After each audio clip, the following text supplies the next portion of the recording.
नमस्कार, India votes में आपका स्वागत है। मैं हूं कविता कृष्णन। नमस्कार, मैं हूं मंदार फंसे। आज था लोकसभा चुनाव का राउंड 2। 11 राज्यों की 95 सीटों पर आज मतदाताओं ने उम्मीदवारों की किस्मत का फैसला किया और दूसरे चरण का मतदान हर लिहाज से अहम रहा है। और अगर देखा जाए तो कुल मिला के इस दूसरे चरण में एक तरफ यूपी की 8 सीटों पर बड़े नेताओं ने एक दूसरे को टक्कर दी, तो वही महाराष्ट्र के किसान बहुल मराठवाड़ा में भी वोट डाले गए। पश्चिम बंगाल में जगह जगह हिंसा देखने को मिली।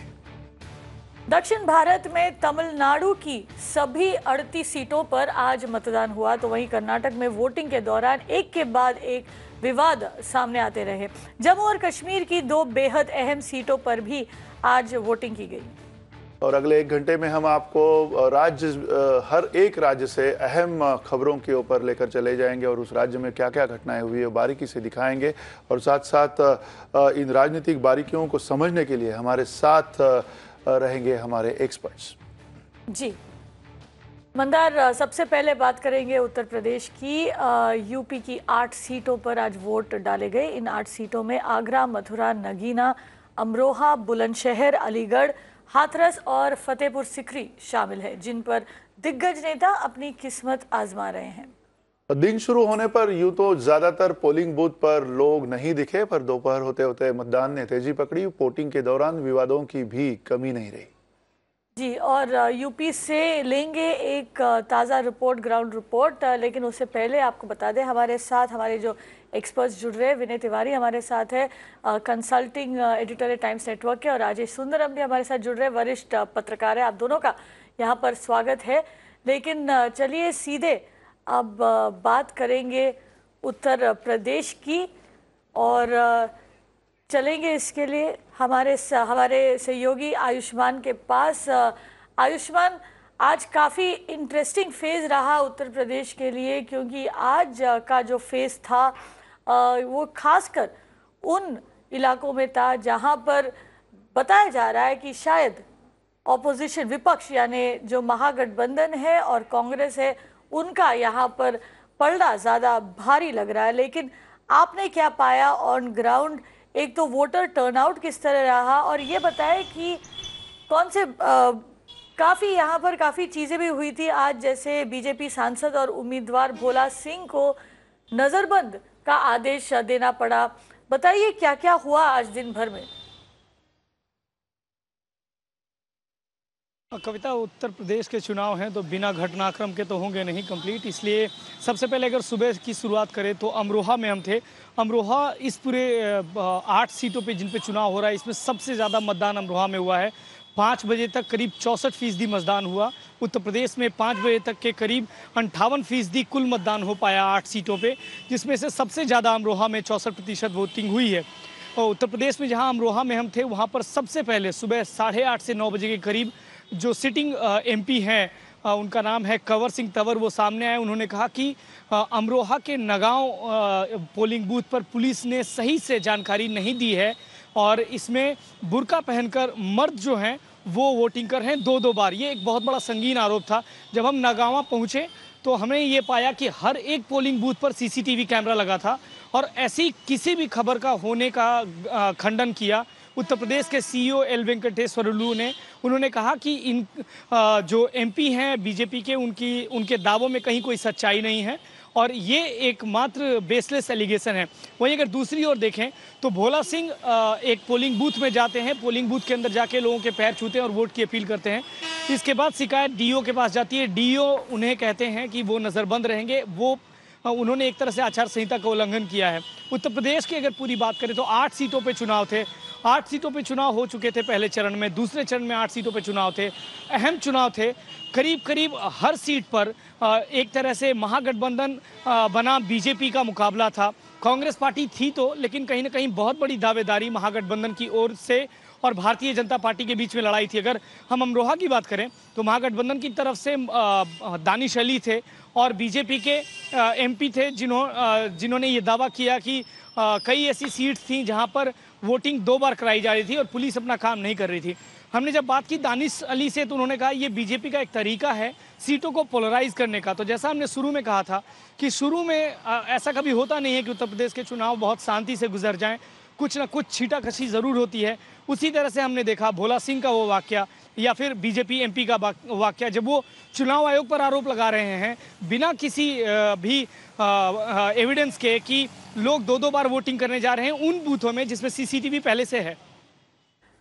जी आयुष्मान, बहुत बहुत शुक्रिया सारी जानकारी के लिए। और हमारे साथ कुछ ही देर में हमारे सहयोगी आलोक भी जुड़ेंगे अमरोहा से और वो हमें जानकारी देंगे कि वहाँ पर आज वोटिंग के दौरान क्या क्या हुआ। लेकिन मंदार, रुक करते हैं हमारे पैनलिस्ट की तरफ। जी बिल्कुल, और यूपी की बात चल रही है तो सीधे विनय आपको सवाल है कि जिस प्रकार से ये दूसरा चरण दिख रहा है, कि आपको लग रहा है कि यूपी में जो माहौल बना हुआ था, जिस प्रकार से महागठबंधन की बातें यूपी में हो रही थी, उसका असर किसी तरह से इन चुनावों के ऊपर, इन पोलिंग के ऊपर दिखने लगा है? देखिए, पहले दोनों ही चरणों में, पहले चरण में भी और आज के दूसरे चरण में भी, पिछले 2014 के चुनाव में बीजेपी ने इसको कंप्लीट स्वीप किया था और इस वजह से जो यूपी में 71 सीटों पे बीजेपी आई थी, 2 उनके सहयोगी दल अपना दल की आई थी, एक तरीके से क्लीन स्वीप था। लेकिन महागठबंधन बनने के बाद इस क्लीन स्वीप के ऊपर कई लोगों के सवालिया निशान लगे हुए थे और वो पहले 2 फेज में कई हद तक जाहिर भी हुआ। लेकिन एक इसमें बारीकी या पेचीदगी ये ज़रूर है कि कुछ सीटें ऐसी हैं, दोनों ही चरणों में ऐसी रही हैं और आज के चरण में भी ऐसी थी, जहां मुकाबला सीधे की जगह त्रिकोणीय हो गया है। क्योंकि कांग्रेस जैसे एग्जाम्पल के तौर पे फतेहपुर सीकरी से कांग्रेस के स्ट्रांग लीडर हैं राज बब्बर, कई 2 बार जीत चुके हैं लोकसभा के चुनाव, उनका मैदान में उतरना एक तरीके से उसको त्रिकोणीय बनाता है, क्योंकि कुछ ना कुछ वोट वो काटेंगे ही और ये तय बात है कि वो वोट महागठबंधन के ही काटेंगे, बीजेपी के वोट बैंक उनका नहीं है। तो कुछ एक सीटों पर कांग्रेस की मौजूदगी और उनके द्वारा खड़े किए गए उम्मीदवार ऐसे हैं जो थोड़े से स्ट्रांग हैं, जिनका थोड़ा सा सपोर्ट है और उसका नुकसान महागठबंधन को कहीं ना कहीं थोड़ा बहुत हो सकता है। लेकिन गणित के आधार पर अगर आप चलें केवल, तो महागठबंधन का गणित के तौर पे एक फायदा है उनको, और गणित कई सीटों पे बुलंदशहर को खाली अगर आप छोड़ दें, क्योंकि बुलंदशहर में पिछले साल 2014 में 23% से ज़्यादा का वोट शेयर का गैप था बीजेपी और जो नंबर 2 उम्मीदवार थे। तो उन इलाकों को अगर आप छोड़ दें, 8 में से लगभग 6 सीटें ऐसी हैं जहां गणित महागठबंधन को फेवर करता है, इसमें कोई दो राय नहीं। जी, एक और सवाल है, और वो एक तरह से देखा जाए तो पूरे उत्तर भारत में और बाकी के भारत के परिक्षेत्र में भी लागू होता है, क्योंकि कांग्रेस को अगर देखा जाए तो क्या आपको लगता है कि कांग्रेस की जो एक गठबंधन की राजनीति जो देखी गई है, क्या उसमें एक तरह से बिल्कुल फेल्योर आपको लगता है? क्योंकि जैसे कि आपने अभी बताया कि त्रिकोणीय एक तरह से चुनौती वहां पे दिख रही है, और ऐसे हाल में क्या ज्यादा फायदा, एक तरह से राजनीतिक फायदा कांग्रेस की तरफ से उन्हें उठाना चाहिए था, या किसी तरह से उन्होंने जो अपनी रणनीति बनाई है वो रणनीति महागठबंधन के खिलाफ दिख रही है कई जगहों पर? देखिए, कांग्रेस की रणनीति उत्तर प्रदेश में दोधारी है, और दोधारी मैं इसलिए कह रहा हूं क्योंकि उनका बीएसपी और एसपी को देखने का तरीका थोड़ा सा भिन्न है। कांग्रेस इस चाहती है कि बीएसपी के जो उम्मीदवार हैं वो कमजोर हों, और वो कहीं ना, और आप अगर देखें तो उनकी सीट्स पे जो बंटवारा हुआ है, कांग्रेस ने बीएसपी के उम्मीदवारों के खिलाफ ज़्यादा स्ट्रॉन्ग कैंडिडेट उतारे हैं और समाजवादी के खिलाफ उतने स्ट्रॉन्ग कैंडिडेट्स नहीं उतारे। इनफैक्ट कई सीटों पे जहां समाजवादी लड़ रहे हैं वहां पर कांग्रेस ने ऐसी जाति के लोग उतारे हैं जो एक्चुअली बीजेपी के वोट को काटेंगे। तो और इसका कारण ये है कि बीएसपी ने, जब एक ज़माना था जब 70 के दशक में, 60 के दशक में, आज़ादी के बाद हमेशा से कांग्रेस यूपी में कंप्लीट डोमिनेंट पार्टी थी और सारा लगभग वोट बैंक उनका ही था, कोई और दूसरी पार्टी नहीं थी। बीएसपी के आने के बाद जो कांग्रेस का ट्रेडिशनल वोट बैंक था दलितों का, जाटवों का, वो बीएसपी में शिफ्ट हो गया।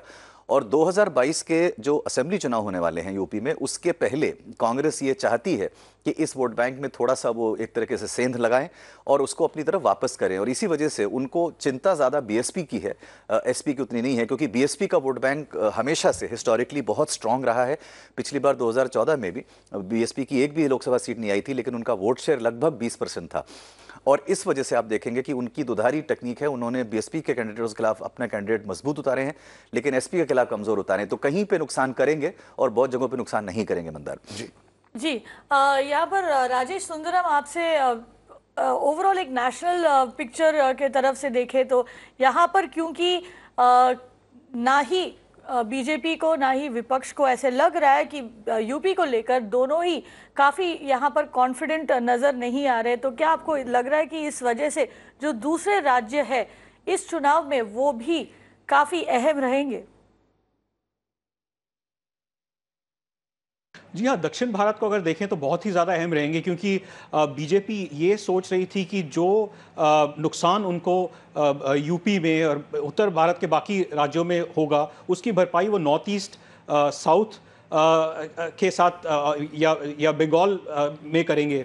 लेकिन जो समीकरण निकल के आ रहे हैं उससे ये भी चुनौती, जो एक एक सीट वहाँ पर जो जहाँ पर उनका ट्रेडिशनल बेस नहीं है, वहाँ निकाल पाना भी उनके लिए मुश्किल पड़ सकता है। लेकिन कुछ चीज़ें हैं, जैसे बंदार कह रहे थे कि जो अलायंस बनाने में जो कांग्रेस ने देरी की है या चूक की है, उसकी वजह से बीजेपी को फायदा हो सकता है। जैसे कर्नाटक में है कि एक ऐसा राज्य जहाँ पर कांग्रेस ने समय रहते गठबंधन कर दिया, लेकिन अभी भी अगर आप ग्राउंड लेवल पर देखें तो जो कार्डर्स के बीच में जो काम करने की जो बात है वो सुचारू तरीके से नहीं हो रही है। इसकी ये भी वजह है कि डेढ़ साल पहले ही ये दोनों कार्डर्स एक दूसरे से लड़ रहे थे असेंबली इलेक्शंस में। अब उनको कहा गया कि आप एक साथ काम कीजिए। कई जगह पर जो कांग्रेस ने जेडीएस के लिए कॉन्स्टिट्यूएंसीज छोड़ी हैं, वहाँ के कार्डर्स जो कांग्रेस के हैं वो परेशान हैं कि जो लोकल लोग जिन्होंने कांग्रेसी कैंडिडेट्स थे जिन्होंने काम किया है, उनको मौका नहीं दिया जा रहा और वो अलायंस पार्टनर को दिया जा रहा। तो इसलिए उसका जो एक खामियाजा है वो ज़रूर उनको भुगतना पड़ेगा कर्नाटक में। जी विनय, यहाँ पर दो सवाल मैं आपसे पूछना चाहूँगी। एक तो ये कि ये जो पूरा महागठबंधन है वो इस बेसिस पर, इस फॉर्मूले पर बना है कि जो मायावती के जो मायावती के हिस्से में जो सीट्स आते हैं उनके कहने से जो है वो ट्रांसफ़र हो सकता है। लेकिन क्या अखिलेश उल्टा ट्रांसफ़र कर पाएंगे सीट? एक तो ये सवाल, और दूसरा बड़ा सवाल ये कि जो हम बार बार कह रहे हैं कांग्रेस की गठबंधन बनाने में नाकामी, जिसकी हम बार बार बात कर रहे हैं, क्या ये कांग्रेस की नाकामी है या आपको इसमें कांग्रेस की सोची समझी स्ट्रैटेजी नजर आ रही है? देखिए, अब पहला सवाल आपका बहुत सही है।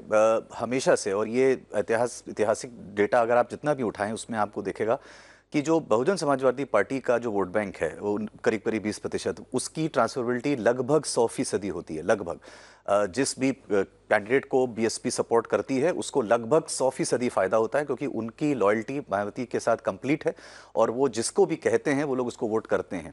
इनफैक्ट कई बार मायावती ने पब्लिकली इस बारे में शिकायत की है कि हमारे वोट हमारे गठबंधन के साथियों को 100% मिल जाता है, लेकिन उनके वोट हमको उतने नहीं मिलते। ये सेम लॉजिक एसपी के साथ उतना लागू नहीं होता है। जो उनका ट्रेडिशनल वोट बैंक है यादव्स का जैसे, या ओबीसी के कुछ कम्युनिटी कास्ट का है, उनका 100% ट्रांसफरेबिलिटी नहीं होता है। एक फैक्टर और है वहाँ पे, पश्चिमी उत्तर प्रदेश में खासकर कि मुलायम के जो भाई है शिवपाल सिंह यादव, वो इस वक्त बागी हैं, वो समाजवादी पार्टी में नहीं है और कई जगहों पे उन्होंने अपने यादव उम्मीदवार भी उतारे हैं। अगर मान लीजिए कड़ा मुकाबला होता है जिसमें कि वोट की विक्ट्री की मार्जिन छोटी है, अगर ऐसे माहौल में मान लीजिए 10 या 15 हज़ार यादव वोट भी बटते हैं, उससे नुकसान गठबंधन को ही होगा। तो इसमें कोई दो राय नहीं कि मायावती जी का ट्रांसफरेबिलिटी वोट्स लगभग 100% है, लेकिन समाजवादी पार्टी का ट्रांसफरेबिलिटी वोट 100% नहीं है।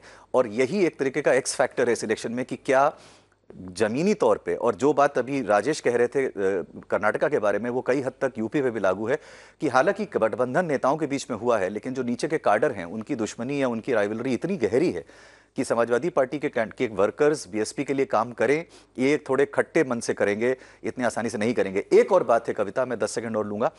बहुत सारे समाजवादी पार्टी के जो कार्यकर्ता हैं उत्तर प्रदेश में, उनको ये बात कहीं ना कहीं उनके दिल में ये बैठी हुई है और ये चर्चा काफ़ी उनके इंटरनली हो रही है कि वो मायावती को फुल्ली ट्रस्ट नहीं करते हैं। उनका ये मानना है कि चुनाव के नतीजों के आने के बाद मायावती अभी भी पलट सकती हैं और वो किसी न किसी तरीके से उनके अपने नेता को, यानी अखिलेश को, शायद बेवकूफ़ बना रही हैं। अखिलेश नए नेता हैं, युवा नेता हैं। आपको ध्यान है कि मुलायम सिंह उस पार्टी को चलाते थे और ज़्यादातर वर्कर्स की लॉयल्टी मुलायम सिंह की तरफ थी। तो उनको कहीं ना कहीं ये शक है कि उनके नेता नए हैं, युवा हैं और शायद मायावती उनका फायदा उठा रही है उनके तजुर्बे की कमी का। दूसरा सवाल आपका कविता क्या था, माफी चाहूंगा। जी हाँ, दूसरा सवाल मेरा ये था कि कांग्रेस की जो हम नाकामी के बारे में बार बार बात करते हैं गठबंधन बनाने में, क्या आपको लगता है कि ये शायद नाकामी ना हो, कांग्रेस की एक स्ट्रैटेजी हो। देखिए, कांग्रेस के सामने दो विकल्प थे और दोनों ही मुश्किल विकल्प थे। पहला विकल्प ये था कि उनके लिए बड़ा टारगेट क्या है, क्या वो 2019 के चुनाव में किसी भी हालत में भारतीय जनता पार्टी को हराएं या अपनी पार्टी को रीबिल्ड करें आगे की रणनीति के तहत। कहीं ना कहीं उत्तर प्रदेश से ये जाहिर होता है कि वो अपनी पार्टी को रीबिल्ड करने में भी उतने ही इंटरेस्टेड हैं जितने शायद 2019 में, और यही कारण है कि उन्होंने फॉर्मल हिस्सेदारी नहीं की इस अलायंस में। लेकिन एक बात आपको जरूर बता दूं, इस अलायंस में हिस्सेदारी ना होने का कारण केवल कांग्रेस नहीं है, बीएसपी भी है। मायावती भी नहीं चाहती थी कि कांग्रेस उनके गठबंधन का साथ बने, केवल इसलिए क्योंकि उनको भी कहीं ना कहीं ये चिंता है कि शायद दलित वोट उनका कट जाएगा और पहले रह जाएगा। आपको एक घटना और याद कराऊं, स्मरण कराऊं। चुनाव होने के कुछ हफ्तों के पहले प्रियंका गांधी ने पश्चिमी उत्तर प्रदेश में मेरठ में जाके चंद्रशेखर आजाद रावण नाम के एक नए उभरते हुए दलित नेता हैं, उनसे मुलाकात की थी पब्लिकली। और चंद्रशेखर आजाद की पॉपुलैरिटी पिछले 1-2 सालों में बहुत ज्यादा बढ़ी है उस इलाके में, और मायावती थोड़ा सा नर्वस है उसको लेकर। और ये जो उन्होंने जेस्चर था, ये उनको पसंद नहीं आया इस बात का, क्योंकि ये बहुत क्लियर संकेत था कि वो एक अल्टरनेट दलित बेस को बनाने की कोशिश कर रही हैं और उनके बेस को तोड़ने की कोशिश कर रही है। इसलिए ये गठबंधन होना थोड़ा सा संभव नहीं था, और कांग्रेस को भी हिचकिचाहट थी और कुछ हद तक बीएसपी को भी हिचकिचाहट थी। जी, और यहाँ पर मंदार और एक बात हमारे दर्शकों को याद दिलानी पड़ेगी कि मायावती ने भी चुनाव के पहले एक चीज़ ज़रूर कहा था। उन्होंने ये कहा था कि वो भले चुनाव नहीं लड़े, उसका मतलब ये नहीं है कि वो संसद में नहीं बैठ पाएंगी, यानी नेशनल रोल पर उनका नज़र अभी भी बना हुआ है। चलिए अगले राज्य में बढ़ते हैं, लेकिन उससे पहले एक बड़ी खबर आपके सामने लेकर आएंगे मंदार जी। और चुनाव आयोग ने सख्ती दिखाते हुए बीजेपी नेता मुख्तार अब्बास नकवी को कारण बताओ नोटिस जारी किया है। एक रैली के दौरान नकवी ने भारतीय सेना को मोदी जी की सेना कहा था, और नकवी के इसी बयान पर उत्तर प्रदेश चुनाव आयोग नकवी को नोटिस जारी किया है। चुनाव आयोग ने चेताया है कि राजनीतिक प्रचार के लिए सुरक्षा बलों का प्रयोग करने से राजनीतिक पार्टियों को बचना चाहिए। जी, और ये इस वक्त बड़ी खबर यहाँ पर आपको याद ही होगा मुख्तार अब्बास नकवी का वो बयान, जिसके बाद जो है यहाँ चुनाव आयोग के समक्ष कंप्लेंट रजिस्टर हुआ था, और अब चुनाव आयोग ने कारण बताओ नोटिस जारी किया। आयुष्मान जुड़ रहे और जानकारी लेकर। आयुष्मान, क्या डिटेल्स है इसको लेकर आपके पास? मुख्तार अब्बास नकवी के खिलाफ इलेक्शन कमीशन ने के पास ये आया था रिपोर्ट, जिसमें ये कहा गया था कि उन्होंने मोदी की सेना, जो कि योगी आदित्यनाथ ने कहा था, उसी तर्ज पर उन्होंने भी ऐसा कुछ कहा था, जिसके बाद कमीशन ने वीडियो मंगाई थी, एक रिपोर्ट मांगी गई थी डीओ से, साथ ही उत्तर प्रदेश के सीईओ की तरफ से कारण बताओ नोटिस मिला था मुख्तार अब्बास नकवी को, जिसके बाद मुख्तार अब्बास नकवी ने अपना एक्सप्लेनेशन दिया था कमीशन को। उसके बाद आज इलेक्शन कमीशन ने फिर से एक बार हिदायत दी मुख्तार अब्बास नकवी को, उन्हें बताया कि ये एक चेतावनी के तौर पर है, उन्हें इस तरह के वाक्यों से, इस तरह के अल्फाजों से बचना होगा चुनाव प्रचार में, क्योंकि इलेक्शन कमीशन की एडवाइजरी साफ कहती है कि किसी भी रक्षा विभाग, रक्षा से जुड़े लोगों से की बात नहीं करनी है, किसी भी तरह की पॉलिटिकली कैंपेनिंग में डिफेंस पर्सनल्स का नाम नहीं लेना है। इसलिए एक वार्निंग देकर कमीशन ने मुख्तार अब्बास नकवी को चलता किया है। जी आयुष्मान, बहुत बहुत शुक्रिया सारी जानकारी के लिए। ये इस वक्त की बड़ी खबर, मुख्तार अब्बास नकवी को उनके कमेंट के लिए कारण बताओ नोटिस जारी किया है इलेक्शन कमीशन ने। आगे बढ़ेंगे महाराष्ट्र की तरफ। महाराष्ट्र में आज दूसरे चरण के चुनाव के लिए 10 सीटों पर मतदान हुआ। मुख्य सीट बीड़, सोलापुर, लातूर और नांदेड़ में भी आज वोट डाले गए। लातूर और बीड़ सूखे से त्रस्त मराठवाड़ा क्षेत्र का हिस्सा है, जिसमें आत्महत्या करने वाले किसानों की संख्या में बढ़ोतरी देखी गई है। और किसानों में अशांति, गुस्सा और विरोध प्रदर्शन इस बार के चुनाव में की फैक्टर हो सकते हैं। सत्ताधारी बीजेपी और शिवसेना कांग्रेस और एनसीपी के गठबंधन के खिलाफ चुनावी अखाड़े में है। हमारा बड़ा सवाल, क्या शिवसेना और बीजेपी के गढ़ में एनसीपी और कांग्रेस सेंध लगा पाएगी? क्या रिजर्वेशन पॉलिटिक्स इस चुनाव को प्रभावित करेगा? हम सीधे चलते हैं इसी मुद्दे को लेकर हमारे सहयोगी मयूरेश गणपते के साथ। मयूरेश मौजूद है सोलापुर में। मयूरेश, ताज़ा खबर क्या है सोलापुर की? कुल मिला के बहुत बड़ी अहम वहाँ पे सिचुएशन बनी हुई है, और खास करके जबकि कांग्रेस और बीजेपी के बीच में एमआईएम और प्रकाश अंबेडकर का गठन वहाँ पे दिख रहा है, तो इसको लेकर क्या कहा जा रहा है? तिरंगे मुकाबला है, ट्रायंगुलर फाइट कहा जा सकता है सोलापुर की सीट को, जैसे आपने डिस्क्राइब किया मंदार कि कांग्रेस और बीजेपी की ये फाइट नहीं है, तो कांग्रेस बीजेपी और प्रकाश आंबेडकर की ये फाइट है। कांग्रेस का ये गढ़ माना जाता था क्योंकि सुशील कुमार शिंदे 2014 का अगर इलेक्शन देखें तो सिर्फ वो इलेक्शन हारे, उसके पहले कोई भी इलेक्शन सुशील कुमार शिंदे यहाँ से नहीं हारे। ये सोलापुर जो है वो खास करके दलित और मुस्लिम वोट बैंक को माना जाता है और जो हमेशा कांग्रेस को सपोर्ट करती है। लेकिन 2014 में हमने देखा था कि मोदी वेव थी और जिसमें सुशील कुमार शिंदे जैसा मातबर नेता भी जो है वो हारा था। लेकिन इस बार सुशील कुमार शिंदे बहुत कॉन्फिडेंट है। कहीं ना कहीं जब लोगों से हम बात कर रहे हैं, यहाँ के लोकल जर्नलिस्ट से हम बात कर रहे हैं, तो उनके तरफ से ये पता चल रहा है कि इस बार मतों का विभाजन होने की जो है वो शक्यता है, मतलब आप पॉसिबिलिटी उसको कह सकते हैं, क्योंकि प्रकाश आंबेडकर जैसा और एक दलित नेता यहाँ से कंटेस्ट कर रहा है। प्रकाश आंबेडकर जो है वो हालांकि पॉलिटिक्स में इतने ज़्यादा एक्टिव नहीं है, लेकिन पिछले 2.5-3 साल की बात करें तो फिर से उन्होंने कमबैक किया है अपना पोजीशन जो है वो रिगेन करने के लिए। और रामदास आठवले जो एक महाराष्ट्र से दलित फेस माना जाता है, दलितों का नेता माना जाता है, तो उसके टक्कर में फिर से एक बार प्रकाश आंबेडकर आए। हालांकि प्रकाश आंबेडकर इससे पहले पॉलिटिक्स में एक्टिव थे, ऐसी नहीं है। तो बात करते हैं हम मराठवाड़ा की। ये तो हो गए पश्चिम महाराष्ट्र। मराठवाड़ा की बात करें तो सूखा तो सबसे बड़ी समस्या मराठवाड़ा में है ही, किसानों की समस्या है, पानी नहीं मिल रहा है, किसान जो है वो मराठवाड़ा छोड़ के दूसरे प्रदेशों में जा रहे हैं नौकरी के लिए। तो इन सारे मुद्दों को नज़र रखते हुए इस बार लोगों ने जो है वो अपना मतदान किया है। हमने जब लोगों से यही पूछ रहे थे कि क्या आपने किसी नेता को देख के मतदान किया है या व्यक्ति को देख के किया है या मुद्दों को लेके किया, तो उनका कहना था कि हमने समस्याओं को देख के मतदान किया है और हमारे जो समस्या जो कोई भी हमारी सुलझा देगा उसी को जो है हम मतदान कर रहे हैं, ऐसा उनका कहना था। अगर वोटर टर्नआउट की बात करें मंदार, तो महाराष्ट्र जैसे एक प्रोग्रेसिव राज्य में अगर देखें तो 55% वोटर टर्नआउट 5 बजे तक, ये बहुत ही ज़्यादा डिसअपॉइंटिंग है।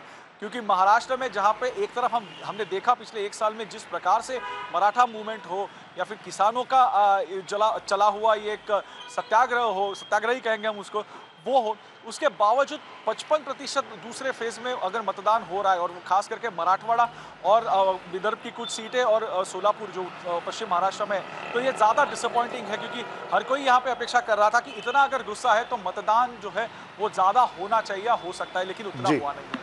जी, यहाँ पर एक और बात आपसे पूछना चाहूँगी, आपने वोटर टर्नआउट की बात की, रूरल महाराष्ट्र देखे और शहर देखे तो क्या ग्रामीण इलाकों में टर्नआउट ज़्यादा दिखा था?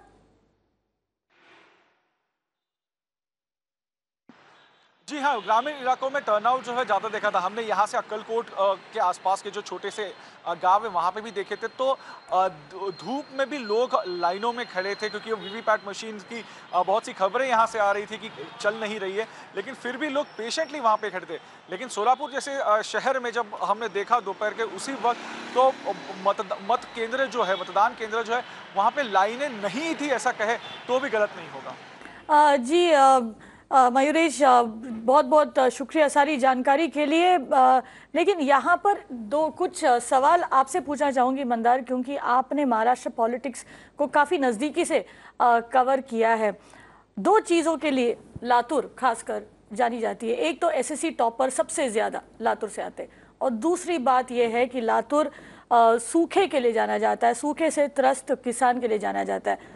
सालों से ये गुस्सा रहा है, दशकों से ये रहा है, लेकिन पिछले कुछ साल में ये गुस्सा और बढ़ा है। और जैसे इस वक्त हमें मयूरेश बता रहे थे कि रूरल महाराष्ट्र में वोटिंग अच्छी खासी हुई है, तो क्या आपको लगता है कि ये जो किसान का गुस्सा है वो एक बड़ा फैक्टर हो सकता है? क्या इससे महाराष्ट्र में सत्ता पलट सकती है?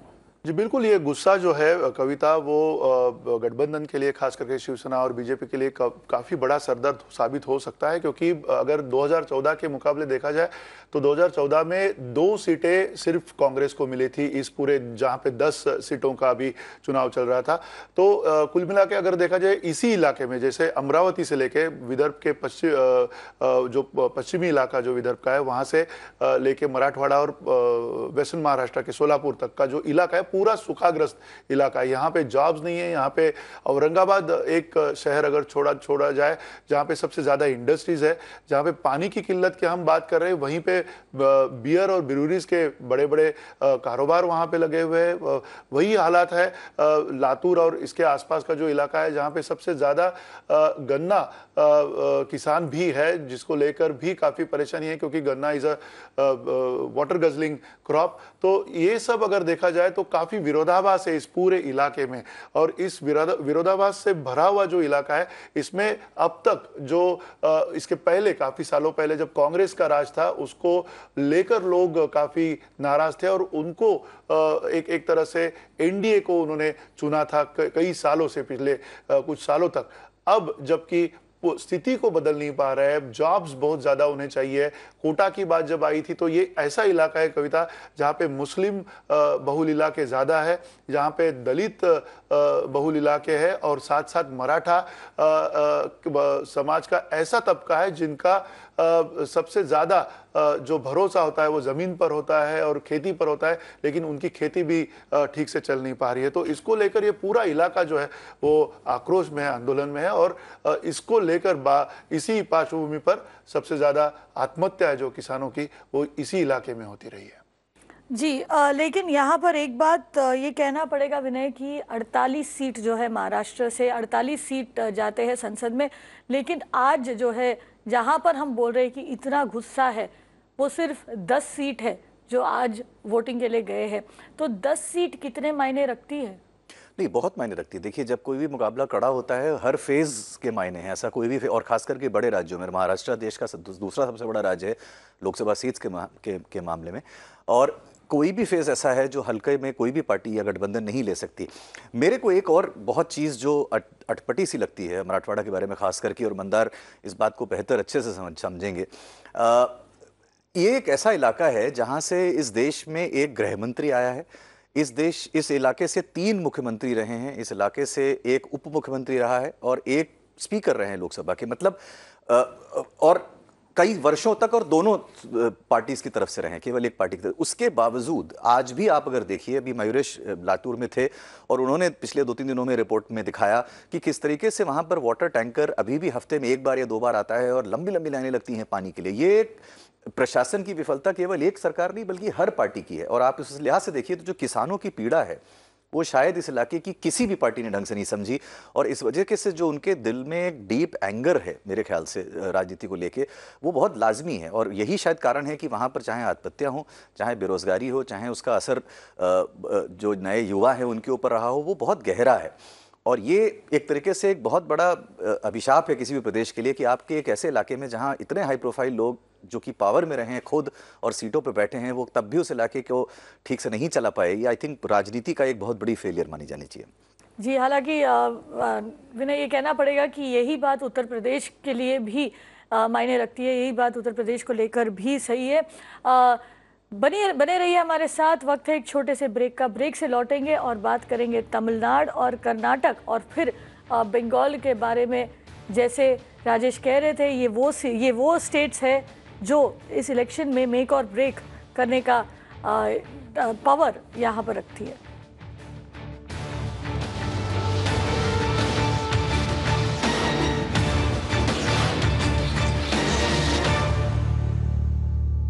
इंडिया वोट्स में आपका फिर एक बार स्वागत है और अब चर्चा करेंगे दक्षिण भारत की।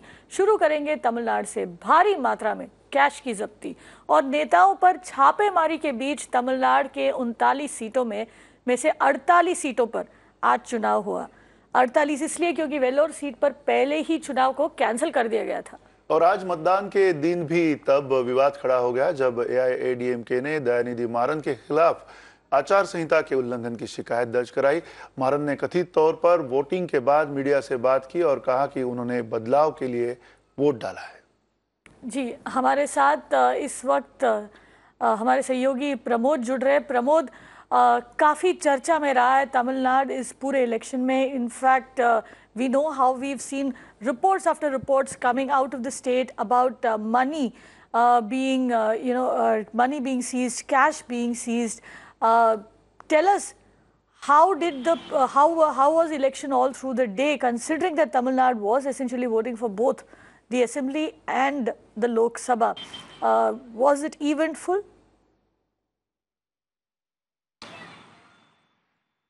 Well, we can simply say that if there's Tamil Nadu cannot be happy or proud about something, that's the cash for votes issue that's going on in the state. And even for this election, if the chief election officer claims that the amount of like liquid cash and precious metals is coming almost to 400 crores, that's the amount. This is like separate, without including various other issues or various other amounts that were seized and then returned back. That's the biggest issue. And in fact, it's not that great kind of the way the people have come to vote, because we saw a lot of enthusiastic people who wanted to come to vote, but there were also issues about EVM starting around 7:45 a.m. in various booths because of malfunctions, and then there were the issues of people unable to vote because their names were not there, especially in a booth in Egmore in Chennai. It became a really big issue because close to 300 people were complaining about their names being missed out. Even in the app, their names were not there. It was not updated, so that did become an issue. And currently, up to 5 p.m., the voters turnout is only 63.73%. Since morning, if we calculate the way the percentage is increasing, we can say probably in an hour we can only see a maximum of 5 to 6%, which is like 66 to 60. I mean, 69% is the maximum they're actually quoting. But last time, at least, it was 73.4%. Even that mark we haven't hit. In Madurai alone, the elections will continue up to 8 p.m. because of Chitrai Thiruvira, that is a Chitrai festival. The time has been extended over there. So all in all, the percentage is not even as much as last Lok Sabha elections. So that way, Tamil Nadu enthusiastic voters did come up to vote even without minding about the hot sun or climate, anything like that. But many claimed that their names were left out and they were not happy about it. Right, Pramod, thank you for getting us all of those details. And in fact, Rajesh Sundaram, आपसे ये सवाल करना होगा. सब जानते हैं कि यहाँ पर तमिलनाडु में खासकर बहुत ही कड़ा मुकाबला है. एक तरफ डीएमके है और एक तरफ एआईएडीएमके है, साथ में कांग्रेस और बीजेपी उनके साथ है. लेकिन बात दरअसल ये है कि दोनों ही पार्टियों ने अपने जो वरिष्ठ नेता हैं उन्हें खोया है. और जिस तरह वोटर टर्नआउट यहाँ पर, जैसे प्रमोद बता रहे हैं कि वोटर वोट करने ज़रूर निकल कर आए, लेकिन कई लोगों के नाम वोटिंग लिस्ट में से गायब हो गए थे. क्या इससे फर्क पड़ सकता है यहाँ पर? देखिए, जिस तरह से तैयारी करने का मौका मिलता है इलेक्शन कमीशन को और जिस तरह से ऑलमोस्ट $1 बिलियन इसमें खर्च किए जाते हैं, अगर इस तरह की चीज़ें होती हैं कि ईवीएम मशीन्स काम नहीं कर रही हैं या उसकी वजह से लेट हो जाता है या लोगों के नाम लिस्ट से चले जाते हैं, तो कहीं ना कहीं इसमें जवाबदेही इलेक्शन कमीशन की ज़रूर बनती है. और उसमें ख़ास तौर पे तब जबकि ये बहुत ही एक क्रिटिकल स्टेट है. यहाँ पर जो पार्टी ज़्यादा से ज़्यादा सीट चुन के आएगी वो ये निर्णय कर सकती है कि अगला जो केंद्र में सरकार है वो किसकी बनेगी. तो इसलिए जो ये मुद्दा है कि कई सारे लोगों का कई 100 लोगों का अगर नाम मिसिंग हो जाता है वोटिंग लिस्ट से, तो वो कई सारी जो कॉन्स्टिट्यूएंसीज है जहाँ पर कांटे की टक्कर होती है वहाँ पर डेफिनेटली इसका इफेक्ट पड़ सकता है. जी राजेश, और एक सवाल आता है, जिस तरह से कविता ने भी आपको पूछा कि बड़े नेता जो कद्दावर नेता थे जयललिता और करुणानिधि, उनके जाने के बाद तमिलनाडु की तरफ एक तरफ से अगर देखा जाए तो एक धांधली है, राजनीतिक धांधली है. प्रादेशिक अस्मिताएं जो होती है उनको लेकर तमिलनाडु में लगातार राजनीति सामने दिखाई दे रही है. लेकिन इस बार क्या आपको लगता है कि किसी तरह से बीजेपी जो है वो तमिलनाडु में अपना अस्तित्व दिखा पाएगी? आपको क्या लगता है कि जिस तरह से तैयारियां कांग्रेस बीजेपी की ओर से चल रही है और लगातार वहां पे राजनीतिक बंटवारे की बात दिखाई दे रही है तमिलनाडु के राजनीति में, तो आपको लगता है कि जो रुझान आएगा लोगों का, वहां पे कई सारे सवाल है, बुनियादी मुद्दे हैं, उनको लेकर राजनीति वहां की जो है क्या रिप्रेजेंटेशन कर रही है? देखिए, जहाँ तक दोनों कद्दावर नेता थे जयललिता और करुणानिधि, उनके बगैर ये पहली बार लोकसभा का चुनाव हो रहा है. और जहाँ तक एडीएमके का सवाल है, वहाँ पर ज़मीन आसमान का फ़र्क है. जहाँ जब तक जयललिता थी तो कोई उनको आईटी के डॉसियर दिखा के या ईडी को दिखा के धमका नहीं सकता था। और वो एक तरीके से एक बहुत कद्दावर नेता थी जो डिक्टेट करती थी कि जो नेशनल पार्टीज हैं वो किस तरह से तमिलनाडु में रहें। लेकिन वो बिल्कुल उलट गया है, क्योंकि उनके मरने के बाद कई धड़े बट गए उसके अंदर। कुछ नेताओं को जैसे ईपीएस ओपीएस को बीजेपी डंडा दिखा के साथ लेके आके बिठा तो दिया है, लेकिन आम आदमी की जो चिंताएं हैं उनको कहीं ना कहीं वो मीट करने में कामयाब उस तरीके से नहीं हुए हैं। खास तौर पे अगर आप देखें जो चक्रवाती तूफान आए थे, जो नुकसान हुआ था मछुआरों का, उसके बारे में कुछ नहीं कर पाए। स्टरलाइट का मुद्दा है जहां पर पुलिस ने जो कार्रवाई की थी। उसके अलावा जो एक्विजिशन, जो सड़क बनाने के लिए जो एक्विजिशन में जो फार्मर्स के इशू है, फार्मर्स के खुद के इशू हैं, जो तमिलनाडु के फार्मर्स दिल्ली में आके प्रधानमंत्री से मिलने के लिए उनको अपॉइंटमेंट नहीं मिला गया। सेंट्रल गवर्नमेंट के ऊपर भी ये आरोप लगाया कि वो जब भी तमिलनाडु के ऊपर कोई आपदा आई तो जो असिस्टेंस था सेंटर की तरफ से वो वॉज वांटिंग। तो उन सब चीज़ों को अगर आप देखें तो एक एंटी इनकम्बेंसी ज़रूर है जो इस सरकार में है, और जो एक करिश्मा है मोदी का वो दक्षिण भारत में खास तौर पे तमिलनाडु में कतई नहीं है। तो उसका जो फायदा है वो डीएमके कांग्रेस को हो सकता है। तो आज जहां तक चुनाव है, खास तौर पे डीएमके में भी अगर आप देखें जो सक्सेशन था वो बहुत ज़्यादा स्मूथ रहा। जरूर अड़गिरी ने आके चैलेंज किया स्टालिन को, लेकिन उनको एक तरह से बिठा दिया गया। और जो बाकी करुणानिधि मरने से पहले ही कह गए थे कि जो स्टालिन है वो आगे चल के मेरा उत्तराधिकारी बनेगा, उसी तरह कनिमोझी भी खुश हैं स्टालिन को नेतृत्व देकर। और जो बाकी कद्दावर नेता थे डीएमके में जो करुणानिधि के साथ कई दशकों से काम करते थे, उन्होंने भी स्टालिन को एक तरह से अपना नेता मान लिया है। तो दोनों ही जो द्रविडियन पार्टीज हैं उसमें जो सक्सेशन हुआ है वो काफ़ी ड्रामेटिकली डिफरेंट हुआ है, और उसका जो फायदा है इस बार डीएमके कांग्रेस को हो सकता है अगर वो जो मुद्दे हैं जिसके खिलाफ लोगों में रोष है उसको अच्छे से बुना सके। जी, लेकिन विनय यहाँ पर दो सवाल है। एक तो समझाए हमें कि राष्ट्रीय स्तर पर दोनों ही पार्टी कितने अहम है, तमिलनाडु कितना अहम है, और वो बात जो राजेश ने अभी बताया, मान लीजिए क्योंकि स्टालिन का असली टेस्ट तो यही इलेक्शन है, और मान लीजिए यहाँ पर करुणानिधि जरूर ये कहकर गए होंगे कि ये मेरे वारिस है, लेकिन ज़रूरी ये भी है कि लोग, जो जनता है, उन्हें करुणानिधि का वारिस करके पहचाने।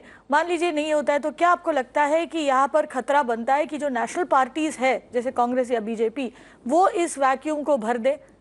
देखिए, तमिलनाडु की एक बड़ी विशेषता है, वो एक तो स्विंग स्टेट है। इसका मतलब वो एक पार्टी को अगर चुनते हैं इस बार तो अगली बार उसको बदल के दूसरी पार्टी को वोट करते हैं। लेकिन स्विंग स्टेट के साथ साथ लैंडस्लाइड स्टेट भी है। उसका मतलब ये कि अगर वो जिसको भी चुनते हैं वो क्लियर देते हैं। तो अगर 39 सीटें इस बार जा रही हैं, 38 सीटें जा रही हैं, 39 में चुनाव नहीं हो रहा है, एक वेल्लोर का पोस्टपोन हो गया।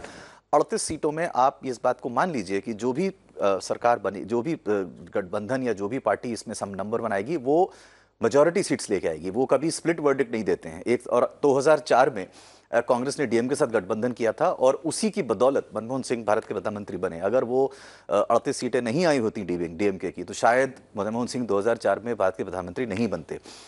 बिल्कुल यही चीज़ 90 के दशक में भी, लेट 90s में भी, जब एआईडीएमके ने वाजपेयी सरकार को सपोर्ट किया था तब भी वही हुआ था। तो एक लैंडस्लाइड स्टेट है, तो इसलिए उनकी अहमियत बहुत है नेशनल पॉलिटिक्स में। और उनके ऊपर एक तरह से जो नेशनल पार्टीज दोनों हैं उनका एक सिग्निफिकेंस वर्चुअली शून्य के बराबर है। उनका कोई वहाँ पे रोल नहीं है। राजेश एकदम सही कह रहे थे, भारतीय जनता पार्टी का तो बहुत ही कम है वहाँ पर। उसका प्रिंसिपल कारण यह है कि भारतीय जनता पार्टी की एक इमेज है कि वो एक Hindi speaking north Indian party है, और ये सब जानते हैं। शायद भारतीय जनता पार्टी इसकी अहमियत नहीं समझती कि तमिलनाडु की पॉलिटिक्स एंटी हिंदी पॉलिटिक्स के ऊपर आधारित है। द्रविडियन पॉलिटिक्स का पूरा आधार ही वही है। तो उनके जहन में एक म्यूचुअल हॉस्टिलिटी, थोड़ी सी सस्पिशन हमेशा रहेगी किसी भी नॉर्थ इंडियन पार्टी के बारे में, और बीजेपी की वो एक इमेज है वहाँ पे। और एक सवाल राजेश आपको संक्षेप में बताइए, कुल मिला के अगर देखा जाए तो तमिलनाडु की राजनीति में रजनीकांत और कमल हसन, इस तरह के जो फैक्टर्स लगातार उभर कर आए हैं, इन फैक्टर्स को आप कैसे देखते हो, और किस तरह से इन फैक्टर्स के बाद की राजनीति आने वाले दिनों में आप देख रहे हैं, और खास करके इन चुनाव में उसका असर किस तरह से होगा? इसमें अगर आप देखें तो पहले के जब करुणानिधि, जयललिता, एमजीआर वगैरह जब आए थे तब सोशल मीडिया नहीं था और ये जो फिल्में होती थी और उसके थ्रू जो सोशल मैसेजेस दिए जाते थे वो बहुत प्रभाव छोड़ते थे आम आदमी के ऊपर, और उसको उन्होंने भुनाकर राजनीति में प्रवेश किया और जो सोशल थीम्स, सोशल मैसेजेस जो देते थे उसको इम्प्लीमेंट करने की कोशिश की।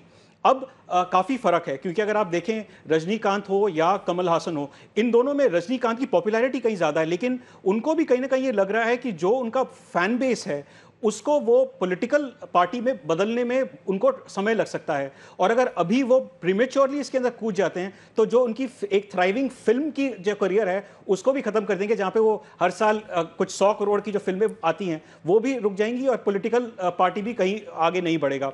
इसलिए मेरे ख्याल से कमल हासन ने तो हर जगह उन्होंने अपने कैंडिडेट खड़े जरूर किए हैं, लेकिन इस बार इम्पैक्ट बना पाएंगे कि नहीं वो लगभग ना के बराबर है। लेकिन अगर वो डटे रहते हैं, अपनी फिल्मों से हटकर पॉलिटिक्स पे ध्यान देते हैं, तो आने वाले कुछ समय में शायद एक दशक में उनको कुछ इसका परिणाम मिल सकता है। जहाँ तक रजनीकांत का सवाल है, उन्होंने शायद ये मन बनाया है कि वो अब जल्दी इसके अंदर कूदकर लोकसभा चुनाव में नहीं लड़ेंगे, लेकिन उन्होंने अपनी पूरी एनर्जी शायद असेंबली इलेक्शंस के लिए सेव करके रखी हुई है। लेकिन उनकी कितनी इफेक्टिवनेस होगी, खास तौर पे ऐसी एक परिप्रेक्ष्य में जहाँ द्रविडियन पार्टीज का बोलबाला है, वो देखने लायक है। जी, और फिल्म सितारों की बात होती है तो उसी तरह एक फिल्मी नोट पर इस पूरे चर्चे को ख़त्म करते हैं। यहाँ पर हम इतना ही कहना चाहेंगे कि इलेक्शन तो फिलहाल बस शुरू ही हुआ है, 2 ही चरण ख़त्म हुए, असली पिक्चर तो अभी बाकी है।